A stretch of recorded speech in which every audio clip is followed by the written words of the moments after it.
बड़ा सवाल है वो ये है कि ट्रम्प 2 दिन पहले कुछ कह रहे थे, बातचीत की बात कर रहे थे, आज वो जंग की बात कर रहे हैं। करने क्या चाह रहे हैं?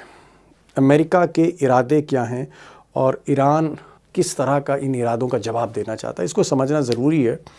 क्योंकि अगर ये जंग छिड़ती है तो फिर तीसरा विश्व युद्ध बहुत दूर नहीं होगा, इस तरह जो मिलिट्री एक्सपर्ट्स हैं उनका कहना है।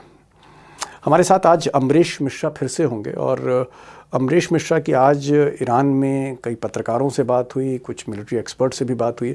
उनके पास कुछ ताज़ा जानकारी है और इस बातचीत में एक बड़ा खुलासा भी वो करना चाह रहे हैं कि ट्रम्प का असली ऑब्जेक्टिव क्या है, क्यों ईरान को वो प्रेशराइज करना चाहते हैं, क्यों खामनाई की रिजीम को बदलना चाहते हैं, तख्ता पलट क्यों करना चाहते हैं। एक बड़ा मोटिव है उसके पीछे। अमरीश मिश्रा साहब को सुनिए। अमरीश जी, 2 दिन पहले ट्रंप ने कहा था कि हम बातचीत करने के लिए ईरान से तैयार हैं, we are ready to talk, और हम चाहते हैं कि ईरान और अमेरिका टेबल पर बैठे बातचीत करें कि किस तरह से जंग को टाला जा सकता है। और दुनिया को ऐसा लग रहा था, बल्कि मैं तो कहूँगा सबने राहत की सांस ली कि कम से कम अमेरिका थोड़ा पीछे हट रहा है। लेकिन आज वो कह रहे हैं कि सबसे बड़ा जहाजी बेड़ा, सबसे ज़्यादा जंगी जहाज, सबसे ज़्यादा फाइटर जेट्स, अमेरिका ने अपने इतिहास में विदेश में सबसे बड़ा मिलिट्री ऑपरेशन शुरू कर दिया। अब इस तरह की बात हो रही, यानी फिर इशारा जो है वो युद्ध की तरफ है, फोकस उनका ईरान है। इसको हम क्या देखें? मतलब ट्रंप ने तो, अभी तक मुझे लग रहा था कि ट्रंप कंफ्यूज हैं, लेकिन अब हमें लगता है हम लोग कंफ्यूज हैं। नहीं, देखिए, हम लोग कंफ्यूज नहीं है। ट्रंप हमको कंफ्यूज करना चाहता है, हमको और दुनिया को।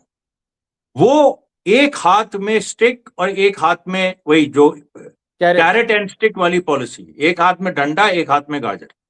और ये वो बखूबी से उनको पता है कब किस चीज का इस्तेमाल करना है। उनके पूरे स्टेटमेंट को आप ध्यान से सुनिए। उन्होंने कहा है एक ग्रैंड आर्माडा, यानी इतनी बड़ी फ्लीट जो दुनिया ने कभी देखी नहीं, वो ईरान की तरफ चल रही है, धीरे धीरे आ रही है। और अब तो खैर अरेबियन सी में पहुंच गई है, तो वो 2 ही दिन बचे हैं, मेरे ख्याल से 24-25 तक वो पहुंच जाएगी। तो अब ये जो एक बात भी वो लगातार एम्फेसाइज कर रहे हैं कि देखो हमारा पूरी तैयारी है। उसके बाद उधर आप देखिए तो जॉर्डन से लेके साइप्रस से लेके और फिर जो मिडिल ईस्ट के जो बेसिस हैं, फिर यूरोपियन बेसिस को एक्टिवेट कर दिया गया है। हर तरफ से इजराइल को एक्टिवेट कर दिया गया। हर तरफ से वो घेरेबंदी भी अपनी तैयार कर रहे हैं। और मीडिया में जो वेस्टर्न मीडिया लगातार कह रहा है कि इस बार जो हमला होगा ईरान के खिलाफ, वो चारों तरफ से होगा और ईरान में रिजीम चेंज होके रहेगा। ये वेस्टर्न मीडिया की पूरी एक वेस्टर्न मीडिया का शोर है। जी। क्या आपको लगता है कि ट्रंप और इजराइल के प्रधानमंत्री नेतन्याहू, दो जिस्म एक जान कह लीजिए आप, इन दोनों नेताओं का फोकस सीधे सीधे खामनेई के निज़ाम को बदलना है? क्या जो मिलिट्री ऑब्जेक्टिव है, जो पॉलिटिकल ऑब्जेक्टिव अमेरिका का है, वो है कि तेहरान में इस वक्त जो सरकार है खामनेई की, उसको बदलना चाहते हैं? बिल्कुल। इस समय देखिए अमेरिका पूरी तरह से चाहता है कि रिजीम चेंज हो, खामनेई की सरकार बदले। लेकिन जो लोग कारण समझते हैं वही केवल कारण नहीं है, वो हैं। जैसे तेल की बात लोग करते हैं, जैसे लोग बात करते हैं कि जो ईरान की रिसोर्सेज है उनकी बात करते हैं, वो सब भी पहलू की है। बात होती है। हाँ, न्यूक्लियर वेपन्स की बात होती है, वो सब भी पहलू है। लेकिन मुख्य बात क्या है? मुख्य बात है कि बिना खामनेई को हटाए वो गाजा में हमास को सरेंडर नहीं करा सकते।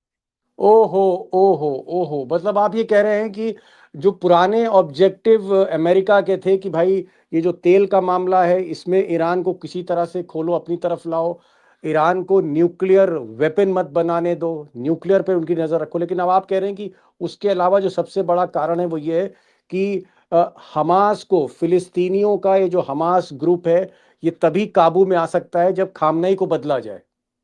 बिल्कुल। और आप देखिए कि अभी 11 अक्टूबर 2024 को गाजा में युद्ध विराम हुआ और ट्रंप ने अभी गाजा बोर्ड बना लिया, डेवोस में पीस बोर्ड बना लिया। उसमें तमाम मुस्लिम देशों को, ओमान को छोड़ के सभी मुस्लिम देश उसमें शामिल हैं। पाकिस्तान से लेके तुर्की, सऊदी अरेबिया, कतर, बहराइन, सब उसमें हैं, ओमान को छोड़ के। और भी बहुत सारे ईस्ट यूरोप के देश हैं। वेस्टर्न यूरोप के देश अभी शामिल नहीं हुए हैं, रशिया, चाइना शामिल नहीं हुआ, भारत शामिल नहीं हुआ। अब यहां पर गाजा में ट्रंप का पर्सनल स्टेक हो गया है।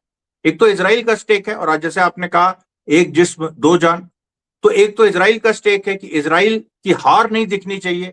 अगर कुछ फिलिस्तीनियों को दिया भी जाता है तो गाजा में तो इजराइल की हार नहीं दिखनी चाहिए। दूसरी बात, हमास को किसी भी तरीके से फिलिस्तीनियों के नेतृत्व में नहीं रहना चाहिए, क्योंकि हमास जो है वो हथियारबंद है और वो क्रांतिकारी परिवर्तन चाहता है। वो कोई झुंझुना नहीं चाहता। वो एक गाजा के नाम पे आप उसको कुछ थोड़ा बहुत दे दीजिए, कुछ पैसा दे दीजिए, कुछ लोगों को वहां उनके लिए मकान बना दीजिए, ये हमास नहीं चाहता है। और फिलिस्तीनी जनता भी नहीं झुकेगी जब तक हमास नहीं झुकेगा। और हमास कैसे झुकेगा? खामनेई को हटा। अमरीश जी, आपने बड़ी बात कही। आपका ये कहना है कि ट्रंप और नेतन्याहू यानी इजराइल और अमेरिका का जो अब तक का सबसे बड़ा पीस इनिशिएटिव है गाजा को लेकर, ये जो पीस बोर्ड बनाया है, वो चाहते हैं कि साहब ये पीस बोर्ड में हमारी शर्तें तभी कामयाब होंगी जब हमास को किनारे कर दिया जाए, और हमास को किनारे करने से पहले खामनेई को किनारे कर दिया जाए।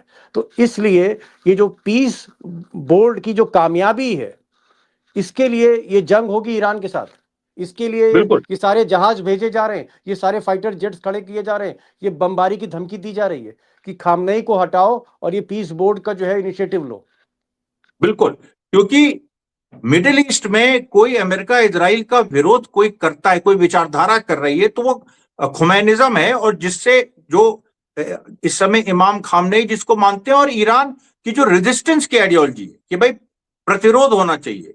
जो ये इजराइल और अमेरिका, इनका मिडिल ईस्ट में कोई काम नहीं, इनको यहां से हटना चाहिए। ये इसकी विचारधारा तो ईरान की है ना। हमास की मदद कौन कर रहा है? ईरान कर रहा है। यमन में हूतीस की मदद कौन कर रहा है? ईरान कर रहा है।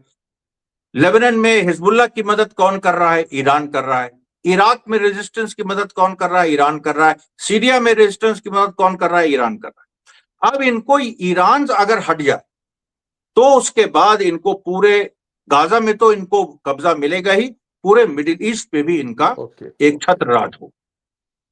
ये देखिए पूरी ईरान सबसे बड़ा कांटा है। ईरान को अगर हटा दिया जाए तो ना सिर्फ गाजा फिलिस्तीन का मसला, बल्कि पूरा मध्य एशिया पूरा मुट्ठी में ट्रंप के आ सकता है, अमेरिका के आ सकता है, इजराइल के आ सकता है।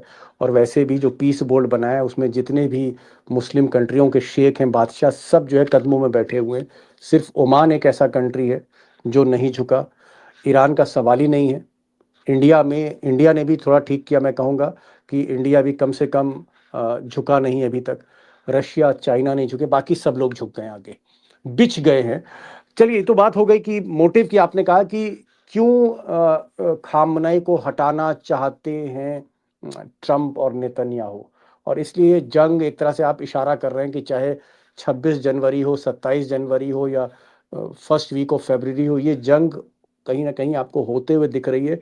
चाहे बार बार ट्रंप ये कहें कि हम तो बातचीत करना चाहते हैं, हम तो शांति करना चाहते हैं, लेकिन वो सब एक छल है।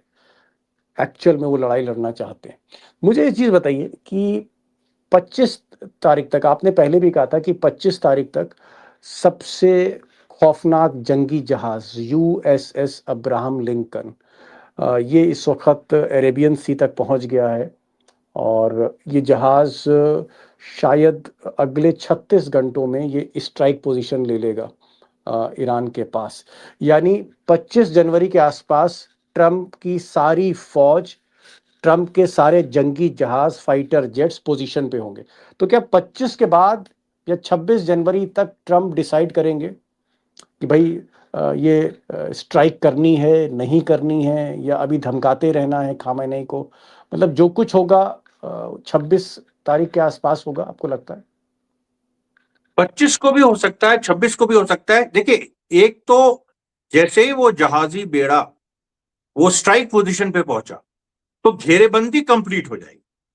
फिर उसके बाद ट्रंप को यह मौका नहीं मिलेगा कि अभी कुछ आ रहा है। अभी जो वो कह रहे हैं ना, कुछ आ रहा है, कुछ आ रहा है, फिर उनको यह मौका नहीं मिलेगा। अब घेरेबंदी हो गई। अब वो दो ही बातें करेंगे, या तो वो कहेंगे तुम सरेंडर करो, खामनेई से कहेंगे तुम देश छोड़ो, तुम जाओ कहीं, और नहीं तो वो स्ट्राइक करेंगे। क्योंकि यहां पर आके अब वो बातचीत की बात अगर वो कहेंगे भी तो वो बहुत क्रेडिबल साउंड नहीं करेगी। अगर इसमें इतनी घेरेबंदी की बात फिर ट्रंप कहते हैं बातचीत करो, तो क्रेडिबिलिटी नहीं रहेगी। तो वो दो ही चीजें करेंगे, वो रिजीम चेंज कहेंगे ईरानियों खुद करो तुम, और अगर वो नहीं होती है तो स्ट्राइक करेंगे। और स्ट्राइक करते हुए कहेंगे कि हम जो प्रोटेस्टर्स को मारा गया ये सब हुआ उनका बदला ले रहे हैं, और हम ऐसी रिजीम को बदल रहे हैं जो बहुत ही क्रूर थी, आतताई थी। जी ठीक है।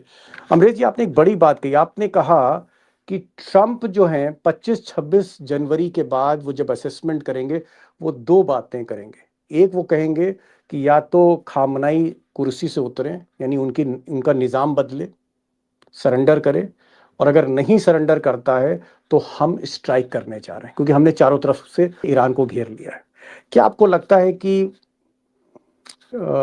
खामनेई के पास फिर विकल्प क्या है? क्या वो कुर्सी से उतर भी सकते हैं, या फिर उनका इरादा कुछ और है? खामनेई का माइंडसेट क्या है? देखिए, खामनेई का माइंडसेट सबसे इंपॉर्टेंट यह है कि वो किसी कुर्सी पे नहीं।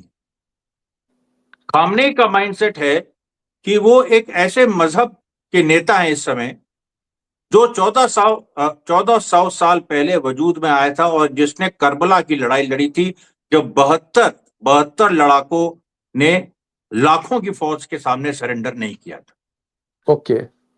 वो उससे आ रहे, वो अपने को उस मजहब का नेता मानते, और वो किसी भी तरीके से, देखिए मजहबी मुद्दे पर ही 1857 हमारे यहाँ हुआ था, जब कारतूस में गाय का गोश्त मिलाया गया, मंगल पांडे ने गोली चलाई। मतलब आप कह रहे हैं कि आइडियोलॉजिकल लेवल पे स्ट्रांग है इस वक्त, वो आइडियोलॉजिकल लेवल है। बिल्कुल आइडियोलॉजिकल लेवल पे स्ट्रांग है, और टेक्नोलॉजिकल लेवल पे भी। क्योंकि टेक्नोलॉजिकल लेवल पे आप देखिए तो कौन सी ऐसी चीज है जो मिसाइल टेक्नोलॉजी में जो ईरान के पास नहीं है। उनके पास दूर तक मार करने वाली मिसाइल्स है, वो दिखा चुके हैं। मैक 15 15,000 किलोमीटर, 20,000 किलोमीटर भी हो सकती है। खुर्रम शहर 4, फतेह 1, अब उसके नाम बहुत सारे हो सकते हैं। उनके पास वो वाले ड्रोन्स हैं जो इब्राहिम लिंकन पे अटैक कर सकते हैं, और इब्राहिम लिंकन उनके रडार को वो नहीं जैम नहीं कर सकता है। उसकी वजह वो डिटेल में जाएंगे तो मतलब आप जाएगा, लेकिन वो जैम नहीं कर सकता। आप ये कह रहे हैं कि खामनाई सरेंडर नहीं करेंगे, ना उनकी फौज सरेंडर करेगी, ना ही पॉलिटिकल लीडरशिप सरेंडर करेगी। जंग वो लड़ेंगे, और आगे आके लड़ेंगे, फ्रंट फुट पे आगे आके लड़ेंगे। क्योंकि देखिए इसमें बात वही है, इसमें बात ये है, ये नहीं है केवल कि एक हमें लड़ना है। अब कई बार ये जरूरी भी हो जाता है, हमारे पास 1857 में हमारे पास हथियार कम थे लेकिन हम लड़े, हमने बहुत सेक्रीफाइस किया, ये भी एक बात होती है। लेकिन केवल ये बात ईरान के साथ नहीं है, वही बात कि आइडियोलॉजी के साथ टेक्नोलॉजी। उनके पास संसाधन भी है इस बार, उनके पास एक एसिमेट्रिक लड़ाई जो होती है, जिसको वो मान रहे हैं एसिमेट्रिक है। अमेरिका के पास ज्यादा असलहे हैं, ज्यादा ताकत है, सब कुछ, लेकिन ईरान के पास जो है वो अगर वो सही तरीके से उनका इस्तेमाल करे तो अमेरिका को गिरा सकता है।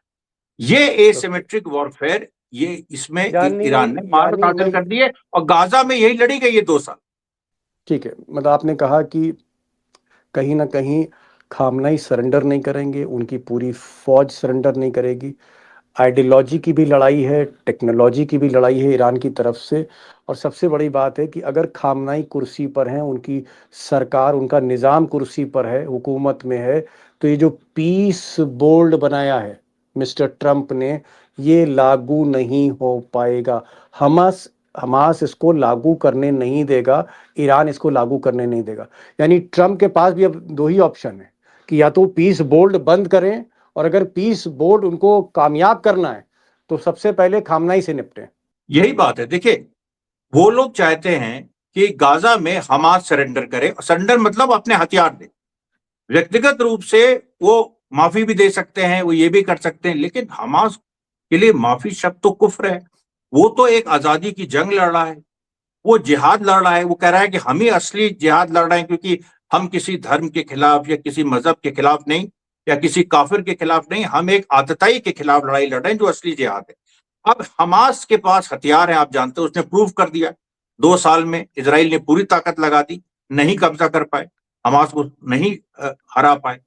और क्योंकि हमास ईरान पीछे को खड़ा ये था। हथियार लिए बिना गाजा में शांति संभव नहीं है, और उसके लिए खामनेई को गिराना जरूरी है। ओके। ये देखिए पूरा एक बहुत कॉम्प्लेक्स, एक पूरा बहुत बहुत दोस्तों पेचीदा मामला है।